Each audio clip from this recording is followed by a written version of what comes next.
बहुत पहले विजय आदित्य नाम का एक राजा राज्य करता था। वह शिव का परम भक्त था। उसने संगमरमर पत्थर में शिव का एक सुंदर मंदिर बनवाया था और हमेशा उन्हें प्रसन्न करने के नए तरीके सोचता रहता था। एक दिन राजा ने सोचा, श्रावण का मंगलमय महीना आरंभ हो गया है। श्रावण में सोमवार के दिन भगवान की पूजा करने से बहुत लाभ होता है, क्योंकि यह दिन विशेष शिव को बहुत है, इसलिए इस अवसर पर विशेष पूजा होनी चाहिए। यह कैसे किया जाए? बहुत सोचने के बाद उसके मन में एक विचार आया, क्यों नहीं इस महीने में हर एक सोमवार को 1008 पात्रों के दूध से उनका अभिषेक किया जाए। इस पूजा के लिए सभी लोग दूध दान करने लगे, जिससे उन्हें भी पुण्य मिलेगा। पूजा के लिए दूध विशेष रूप से बनाए गए एक कुंड में एकत्रित किया जाएगा। कुछ दिनों के बाद राजा के उद्घोषक ने शहर के चौक पर ढोल बजाकर यह घोषणा की, नगरवासियों, कल श्रावण का पहला सोमवार है और हमारे राजा 1008 पात्रों के दूध से शिव की पूजा करेंगे। हर एक गृहवासी को कल सुबह घर का सारा दूध लेकर मंदिर में अवश्य जाना चाहिए और मंदिर के कुंड में सारा दूध डाल देना चाहिए। याद रखो, तुम सबको सारा दूध डालना चाहिए, जिससे कुंड मुख तक भर जाए। सभी नगरवासी शहर के चौक पर घोषणा सुनने के लिए आए। कुछ लोग अपने राजा की धर्मनिष्ठा पर खुश थे, अन्य शायद पूजा के लिए अपना सारा दूध दे देने के कारण उतने खुश नहीं थे, लेकिन किसी ने कुछ नहीं कहा और सभी लौट गए। दूसरे दिन सवेरे से लोग दूध के पात्रों के साथ मंदिर में जाने लगे। शीघ्र ही मंदिर के सामने एक लंबी कतार बन गई, क्योंकि कुंड में अपने हिस्से का दूध डालने के लिए अधिक से अधिक लोग आने लगे। वे सब अपने घर का सारा दूध ले आए थे। बछड़ों के लिए एक बूंद भी नहीं छोड़ा था। शिशु, बच्चे, बूढ़े तथा बीमार, उस दिन किसी को भी अपने हिस्से का दूध नहीं मिला, क्योंकि सारा दूध मंदिर के कुंड में डाल दिया गया था। जैसे जैसे समय बीतता गया, कुंड में दूध का स्तर धीरे धीरे ऊपर उठने लगा। फिर भी दोपहर तक कुंड आधा ही भरा। हर एक क्षण इतने पात्रों के दूध कुंड में डालने पर भी कुंड खाली था। यह सचमुच आश्चर्य की बात थी। क्रमशः पुजारी तथा मंदिर में एकत्र सभी लोग चिंतित हो गए। यह क्या हो रहा है?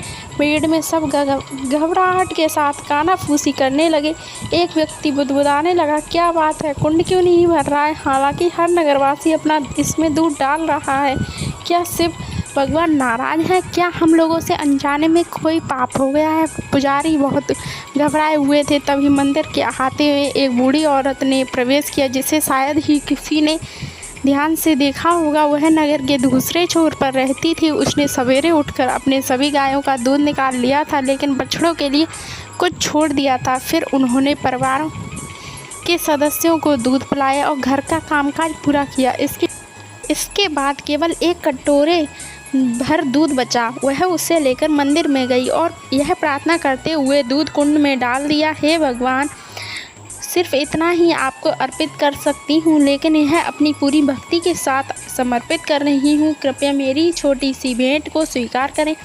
और लो देखो, अब आधा रिक्त कुंड दूध से लबालब भर गया। बूढ़ी औरत जैसे विनीत भाव से आई थी वैसे ही चली गई। राजा और पुजारी कुंड को भरा हुआ पाकर फूला न समाये और विशेष पूजा का कार्य संपन्न किया गया। अगले सोमवार को वैसा ही हुआ। नगर के सब वासियों ने ईमानदारी से कुंड में अपने दूध डाल दिए, फिर भी वह आधा खाली ही रहा और तभी लबालब भरा। जब बूढ़ी औरत ने अपने छोटे से कटोरे का दूध उसमें डाला, इस चमत्कार को देखकर सभी चकित थे। राजा ने इस रहस्य की तह तक जाने का निश्चय किया, इसलिए तीसरे सोमवार को राजा सवेरे से ही कुंड के निकट पहरेदार के भेष में खड़ा हो गया और इस घटना पर निगरानी रखने लगे। पहले की तरह लोग अपने दूध अर्पित करने के लिए कुंड के निकट पंक्ति में खड़े होने लगे, लेकिन दूध का स्तर आधा कुंड से ऊपर नहीं उठा। तभी बूढ़ी औरत कटोरा भर दूध लेकर आई और ऊंचे स्वर में प्रार्थना करने लगी, हे प्रभु, मैं जितना दूध बचा सकती हूँ वह आपको अर्पित करती हूँ। मुझे विश्वास है कि आप अपनी असीम कृपा में इसे स्वीकार करेंगे। कृपा करके आशीर्वाद दें, जिससे मुझे अपनी धारणा पर दृढ़ बने रहने में शक्ति प्राप्त हो।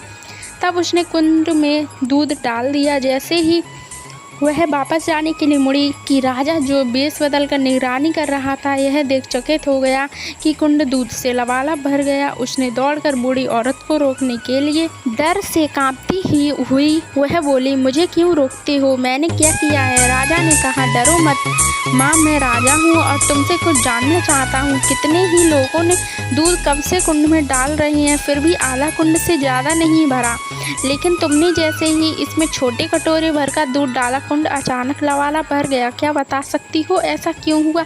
बूढ़ी औरत ने उत्तर दिया, महाराज, मैं एक माँ हूँ और माँ कभी अपने बच्चों को भूखा देखना सहन नहीं कर सकती, इसलिए मैंने अपनी आज्ञा का पालन नहीं किया।